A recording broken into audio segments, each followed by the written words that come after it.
ఇదే నా పల్లెటూరు, ఇదే నా తల్లిగారు, మా ఊరి పాడి పంట రాములోరి దీవెనంట.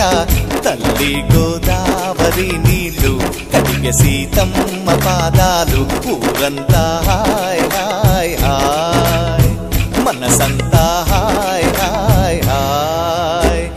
ఇదే నా పల్లెటూరు, ఇదే నా తల్లిగారు, మా ఊరి పాడి పంట రాములోరి దీవెనంట.